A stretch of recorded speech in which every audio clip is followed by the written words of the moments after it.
노만 빈센트 필 목사님은 적극적인 사고 방식이라는 책을 통해서 많은 사람에게 영향을 끼쳤고요. 그리고 세계적으로 알려진 분이십니다. 이분이 한 번은 기차 여행을 가면서 식당에 있는 열차간에 들어서게 되었습니다.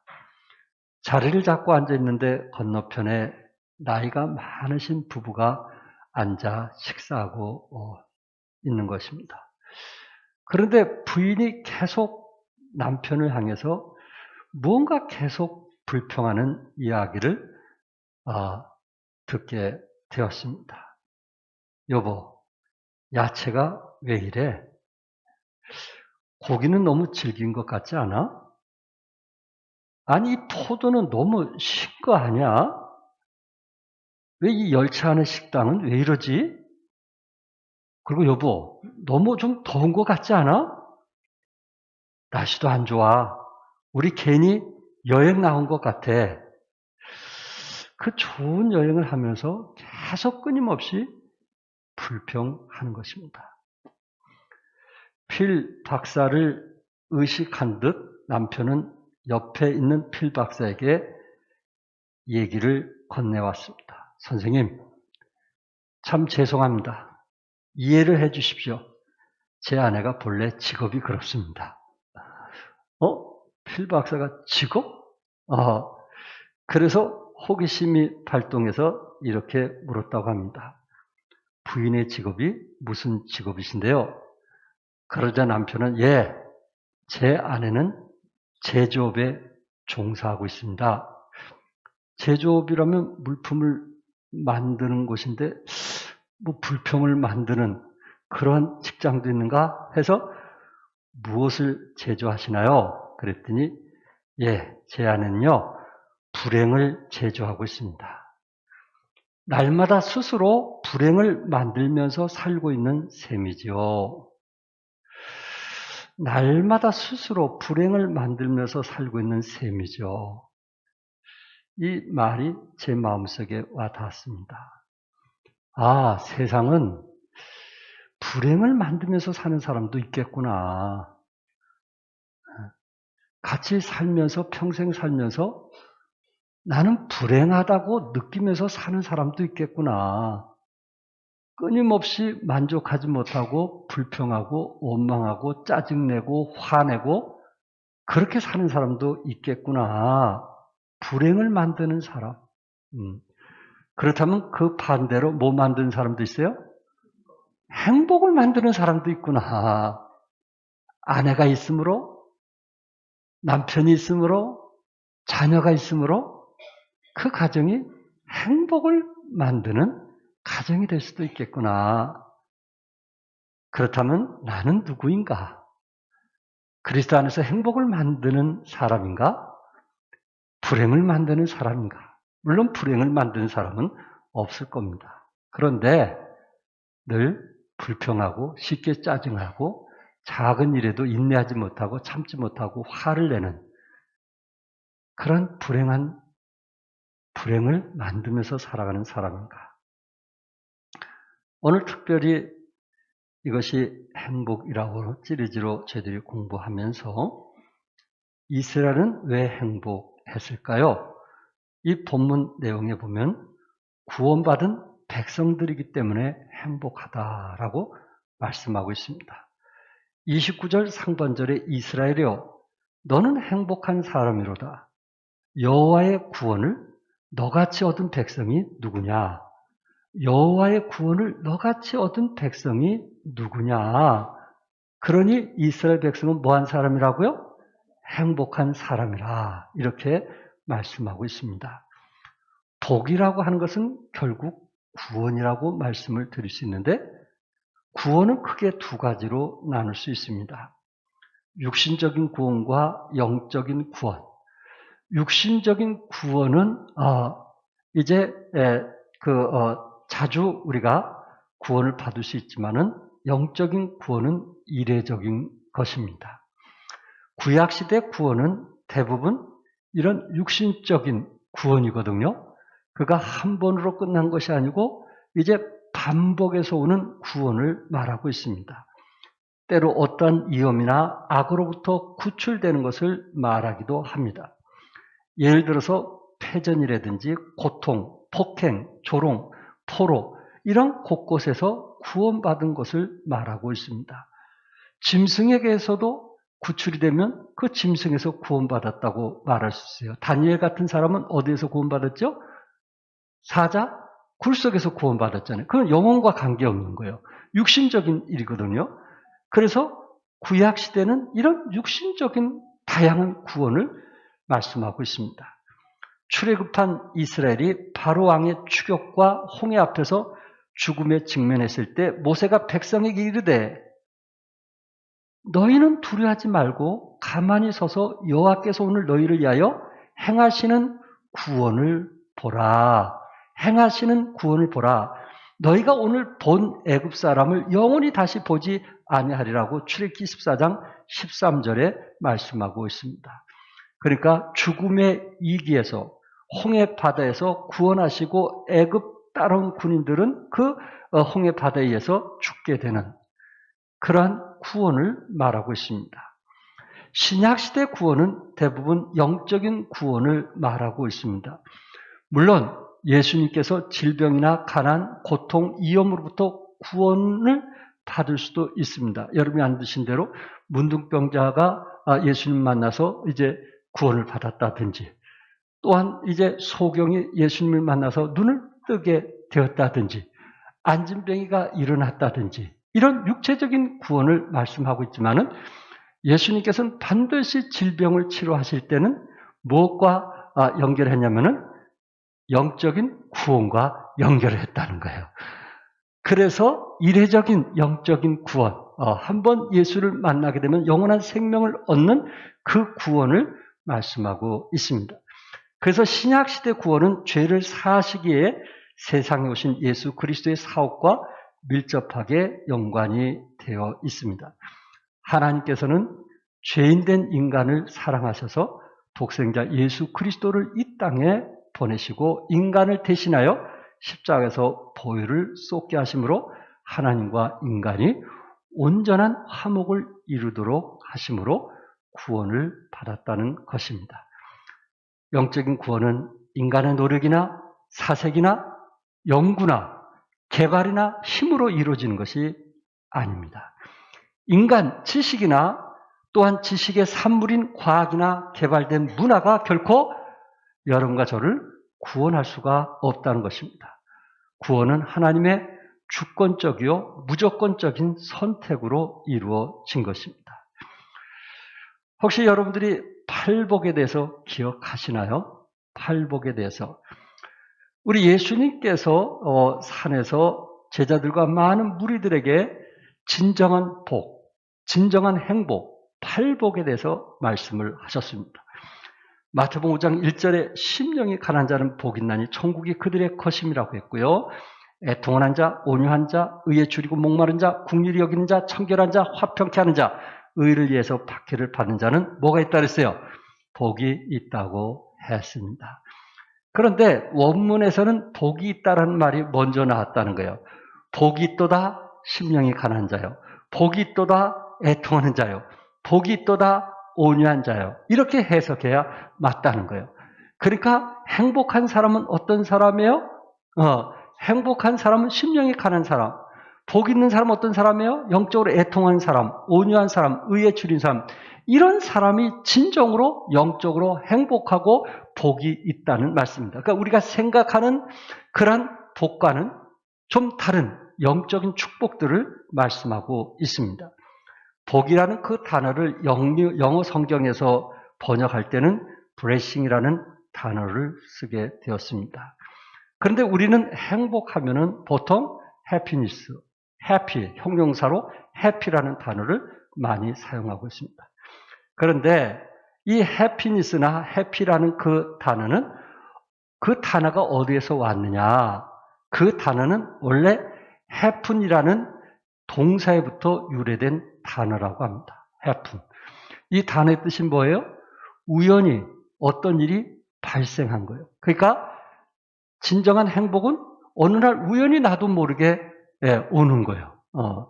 어느 날 우연히 나도 모르게 발생하는 것이 행복이라는 의미고요. 성경에서는 그 행복이라는 단어를 브레싱이라는 단어를 썼는데 이 브레싱이라는 단어는 앵글로 섹슨 단어에서 블러드, 여러분이 잘 아시는 피라는 단어에서 나온 말입니다. 진정한 축복이 뭐냐? 그것은 피로부터 온 것인데 어떤 희생의 동물의 피 흘림을 통해서 제가 용서받게 됐을 때 진정으로 행복한 것이다. 그러니까 팔복에 대해서 예수님께서 말씀하실 때는 그리스도 안에서 거듭나고 생명을 얻은 사람만이 진정한 행복을 맛볼 수 있다.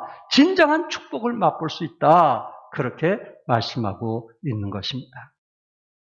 여러분이 잘 아는 말씀처럼 에베소 2장 8절 9절에 너희는 그 은혜에 의하여 믿음으로 말미암아 구원을 받았으니 이것이 너에게서 난 것이 아니요 하나님의 선물이라. 행위에서 난 것이 아닌 누구든지 자랑하지 못하게 함이라. 여러분과 저는 뭘 받았어요? 하나님의 선물. 구원이라는 하나님의 선물.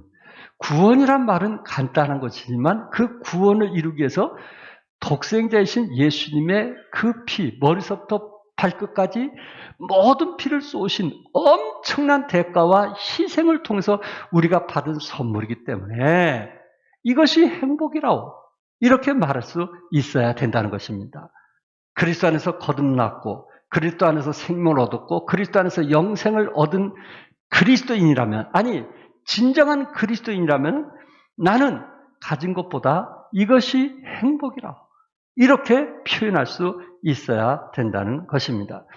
여수론의 구원은 애굽에서 가나안까지만의 육체적인 구원은 아닙니다.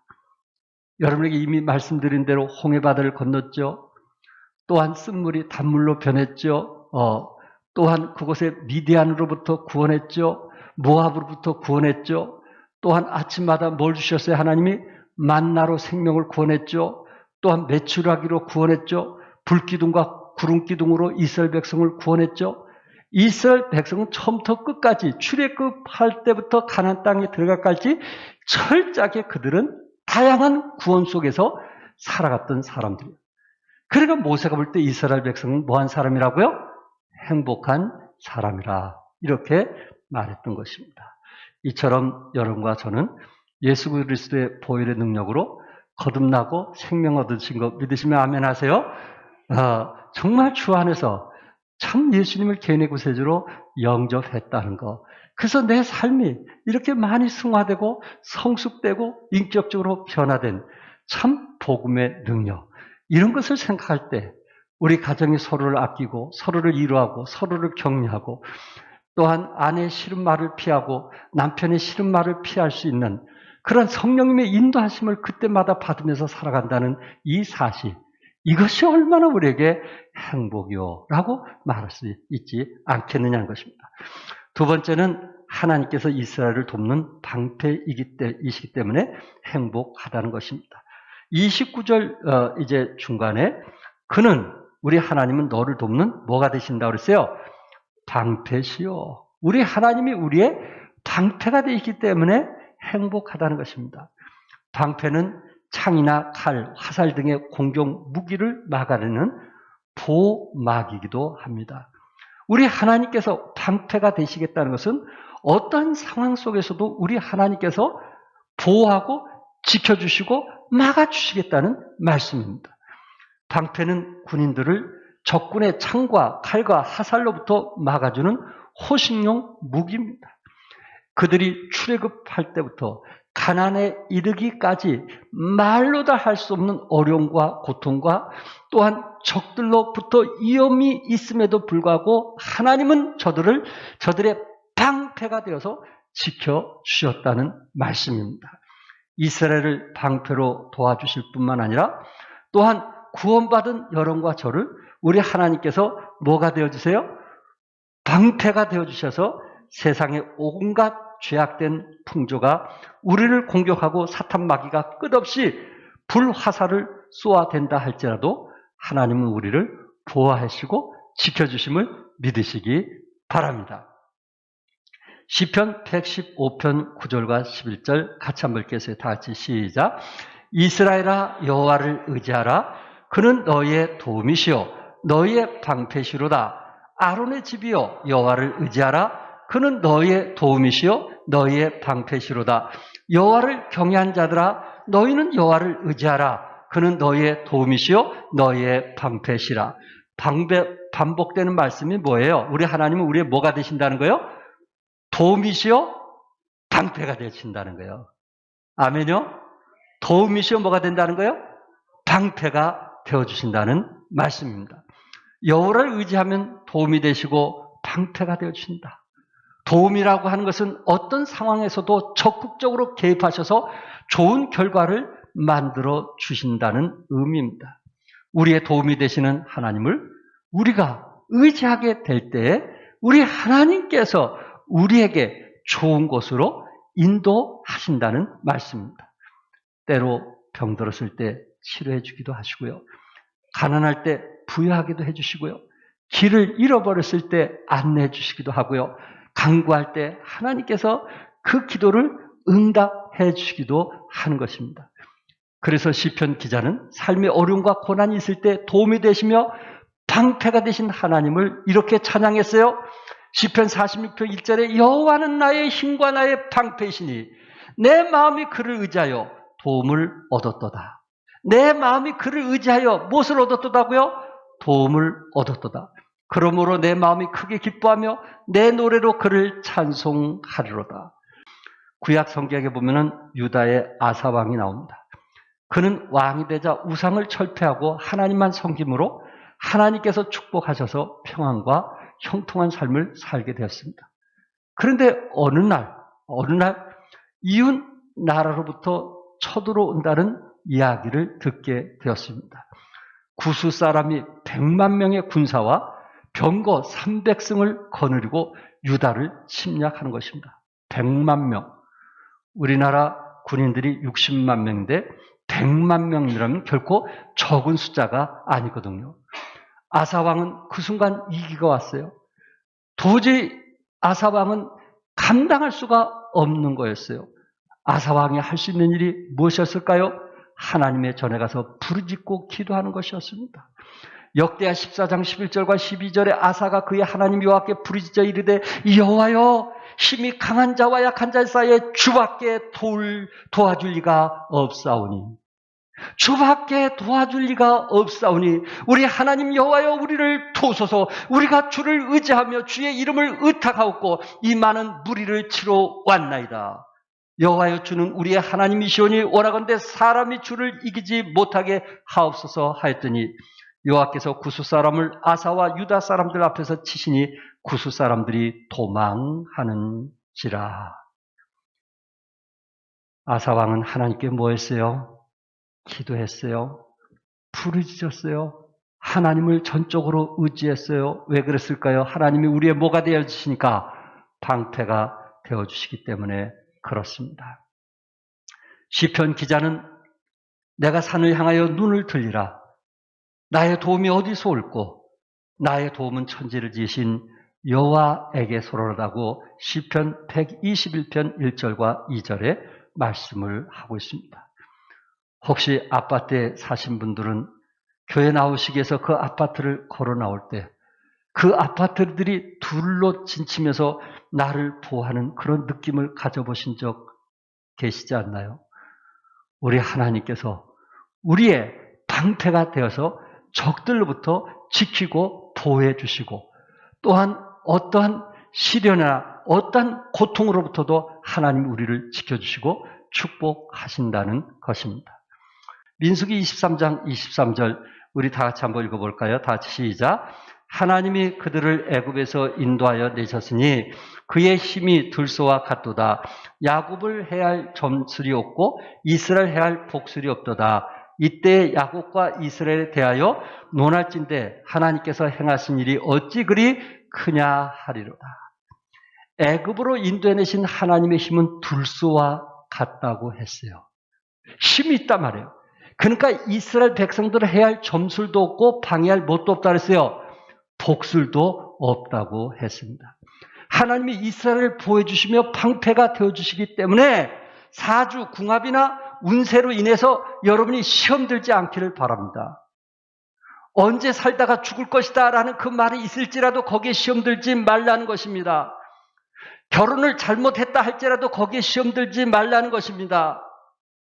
보살의 말이 아니라 사주가 안 좋아서 죽는다 해도 사주를 믿기보다는 방패 대신 누구를 의지하자고요? 하나님을 의지하시기 바랍니다. 죽고 사는 것은 누구 손에 있어요?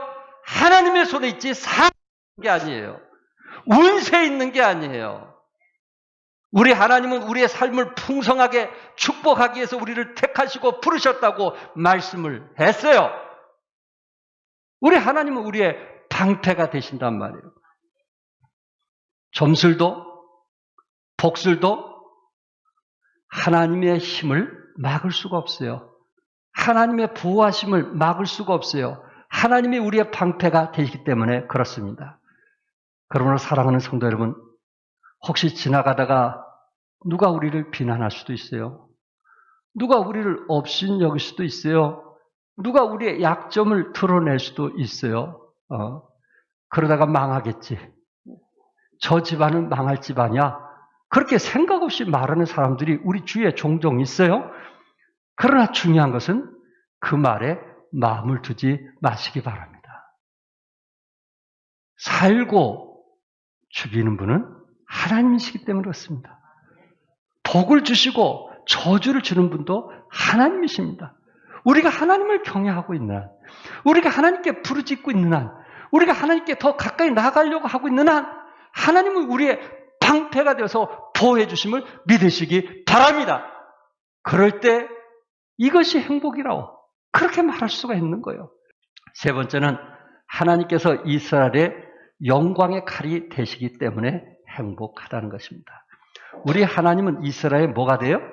영광의 칼이다. 영광의 칼. 방패가 방어용 무기라면 칼은 공격용 무기입니다.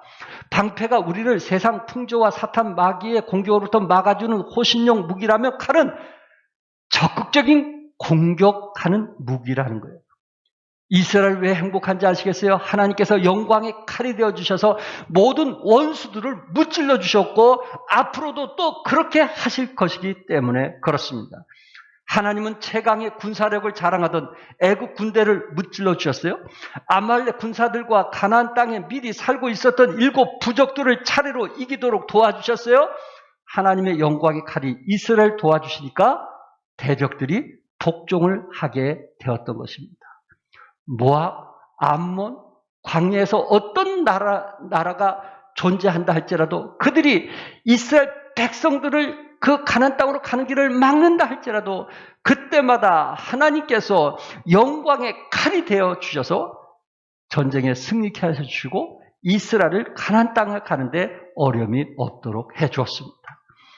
만약에 끝까지 이스라엘 백성들이 가나안 땅으로 가는 것을 막게 되었을 때 어떤 결과가 일어났냐면은 내 대적이 내게 복종하리니 내가 그들의 높은 곳을 뭐하리라? 밟으리로다. 뭐한다 그랬어요? 밟으리로다.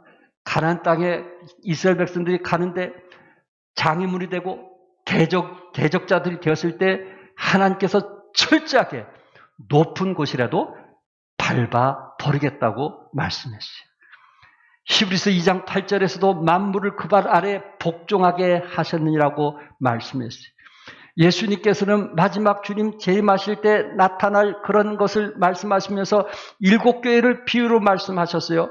그 중에 두아디라 교회에 나타나셔서 눈이 불꽃 같고 그 발이 빛난 주석과 같은 하나님의 아들이 이르시되라고 말씀하고 있어요. 그러면서 내가 하나님께서 네 사업, 참 그렇게 정직하게 하는 그 사업, 그리고 사랑, 이웃에게 사랑의 손길, 또한 믿음, 섬김, 인내, 그것을 우리 하나님이 아신다고 그랬어요. 아신다고 그랬어요. 내 나중 행위가 처음 것보다 뭐하도다? 많도다. 아이고, 우리 하나님이 나를 아시는 거예요. 내 나중 행위가 처음 것보다 많도다. 믿음 어릴 때는 정말 작은 희생도 때려 불평하고 원망했는데 이제 많은 일들을 교회 봉사를 맡으면서 그것을 즐겁고 기쁨으로 섬기는 것을 우리 하나님께서 아신단 말이에요. 눈이 불꽃 같고 그 발이 빛난 주석 같은 예수님께서 나타나셔서 알고 있다는 거예요. 그러면서 너를 반대하고 비난하고 너를 조롱한 자들을 어떻게 할 것이냐? 26절에서 29절에 이기는 자와 끝까지 내 일을 지키는 그에게 만국을 다스리는 권세를 주시리니 그가 철장을 가지고 그들을 다스려 질그릇을 깨트는 것 같이 하리라. 나도 내 아버지께 받은 것이 그러하니라. 그들을 다스려 질그릇을 깨트는 것 같이 하시겠다고 말씀했어요. 주님께서 공중 재림하실 때 계시록 19장 15절과 16절에 그의 입에서 예리한 검이 나오니 그것으로 만국을 치겠고 친히 그들을 철장으로 다스리며 또 친히 하나님 곧 전능하신 이의 맹렬한 진노의 포도주 틀을 밟겠고 그 옷과 그 다리에 이름을 쓴 것이 있으니 만왕의 왕이요 만주의 주라 할더라. 우리 하나님은 어떤 하나님이에요? 만왕의 왕, 만주의 주로 오시는 하나님께서 우리를 보호하실 뿐만 아니라 우리를 하나님의 영광의 칼로 도와주시겠다고 말씀을 했습니다. 그래서 이스라엘 백성들이 가나안 땅에 가게 됐을 때 미디안 사람들이 이제 이스라엘 백성들이 지나가기를 원치 않았거든요. 모세가 그곳을 지나갈 때 우리는 물 한 잔도 마시지 않겠다. 그곳에 심은 어떤 것이라도 방해하지 않고 그 길만 내어달라고 했는데 오히려 미디안 사람이 길을 내주기는커녕 이스라엘 백성들을 죽이려고 할 때 하나님께서 영광의 칼이 되어져서 미디안을 완전히 산산조각낸 것을 보게 됩니다. 암몬 땅도 지나가게 되셨고 모압 땅도 지나가게 되었었고 이스라엘 백성이 적과 꿀이 흐르는 가나안 땅으로 들어가는 방해자에 대해서는 하나님께서 영광의 칼이 되어주셔서 대적하셨던 것을 기억하시기 바랍니다. 그러니 이스라엘 백성은 뭐 할 수밖에 없어요? 행복할 수밖에 없습니다. 끝까지 이기며 지키는 자에게, 여러분과 저에게 사명을 가지고 끝까지 이기며 지키는 자에게 만국을 다스리는 권세를 주시고 만왕이요 만주의 주이신 하나님과 함께 구름 타고 오셔서 세상을 다스린 날이 곧 올 것이라고 말씀을 했습니다. 신명기 33장 27절에는 영원하신 하나님이 내 처소가 되시니 그의 영원하신 뭐가요? 그 영원하신 뭐가? 팔이 내 아래에 있도다. 그가 내 앞에서 대적을 쫓으시며 멸하라 하시도다. 우리 하나님께서는 우리의 영원한 팔이 되어서서 하나님의 영광의 칼로 대적하는 자들을 심판하시고 여러분과 저를 이제 가나안 땅으로 하나님이 기뻐하시는 천국으로 가는 데 있어서 어려움이 없도록 도와주시겠다고 말씀을 했습니다. 영원하신 팔, 영원하신 팔. 언젠가 제가 대한민국이 자랑스럽다는 말씀을 여러분에게 구체적으로 드린 적이 있었습니다. 우리나라는 한 50년 전인가요? 60년 전만 해도 끼니 걱정을 하고 보릿고개를 넘어야 하고 전쟁으로 폐허가 된 나라이기도 합니다. 고아와 입양의 나라이던 우리나라입니다. 외국의 원조 없이는 못 사는 때가 있었고요. 고무신에 양발 없이 맨발로 다니던 때가 있었고요. 비가 와도 우산이 없어 비를 맞고 다녔던 때가 있었고요. 비닐 우산도 귀하던 때가 있었습니다. 저도 어릴 때 동네에서 놀다가 옷이 찢어지면 천을 하나 잘라서 어머니가 꿰매어 주던, 그래서 꿰매은 그 옷을 입고 나가서 놀던 그런 시절이 저에게도 있었습니다. 그러나 우리나라가 얼마 전까지만 해도 피원조국이었는데 20년 전 2009년부터 원조국으로 올라섰습니다. 여러분이 아신 대로 1950년 한국 전쟁 후 가난한 나라의 상징이었지만 그 당시에 메가더 장군, 우리를 위해서 함께 싸워줬던 메가더 장군은 한국이 발전하려면 앞으로 100년이 걸릴 것이라고 했습니다. 미국의 원조 기관에서는 한국에 밀어줘봤자, 이렇게 경제적으로 도와줘봤자 이거는 밑빠진 독이다, 그런 비난을 했습니다. 그런데 여러분이 아다시피 이제는 세계 인류의 상징이 되었습니다. 20년 전에 일본의 공룡 같은 기업인 일본 항공이 완전히 파산될 때도 있었고요. 전자제품의 대명사이던 소니도 삼성에서 뒤지게 되었고요. 토요타는 완전히 기술이나 신용을 잃어버렸습니다. 일본이 이제 한국에서 줄줄이 패배하자 삼성에게 배우자는 운동을 일으키고 있고요. 미국의 오바마 대통령은 한국 교육을 배우자고 하고 있습니다. 이제 우리나라는 경제 규모에서 세계 11위, 교육 수준은 세계 최고고요. 우리나라가 수출만 해도 세계 5위라고 합니다. 수출. 물론 수입이 7, 80%가 수입이냐 수출이 세계 5위라고. 강대국은 어느 정도냐? 미국, 중국, 일본, 그 다음에 독일, 그 다음에 대한민국이라는 거예요. 이거 행복한 나라 아니에요? 여러분과 저는 어느 나라에서 사는지 아시죠? 행복한 나라에서 살아요. 일본이 약 1억 2천 명이 넘어요. 우린 대한민국 인구는 5천 명 좀 넘거든요. 2배가 넘는 일본을 지금 우리가 따라가고 있고요. 그리고 또한 무기로 볼 때는 이 삼성의 반도체로 인해서 이제 일본을 앞서가고 있다고 합니다. 육군은요, 그 기술이 대단하다고 합니다. 우리는 행복한 나라에서 살고 있어요. 얼마나 복받은 나라입니까?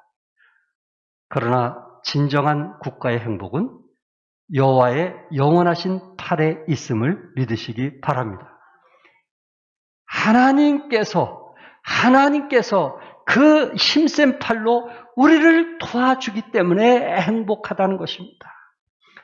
사랑의 팔로, 품으시는 팔로 이스라엘 백성들을 광야길에서 이제 인도하시고 안아주신 그 팔로 물에 빠진 자를 건지시고 쓰러진 자를 일으키시고 위험에 처한 자를 날개 아래 품으신 그 팔, 하나님의 팔 그 자체가 우리에게 진정한 행복이라는 것입니다. 그런 힘이 있으신 하나님께서 독생자를 보내주셔서 여러분과 저를 구원해 주시니 이보다 더한 축복이 어디 있겠느냐 하는 것입니다. 결론적으로 이스라엘은 구원받은 백성들이기 때문에 행복합니다. 하나님께서 이스라엘을 돕는 방패이시기 때문에 행복합니다. 하나님께서 이스라엘의 영광의 칼이 되시기 때문에 행복합니다.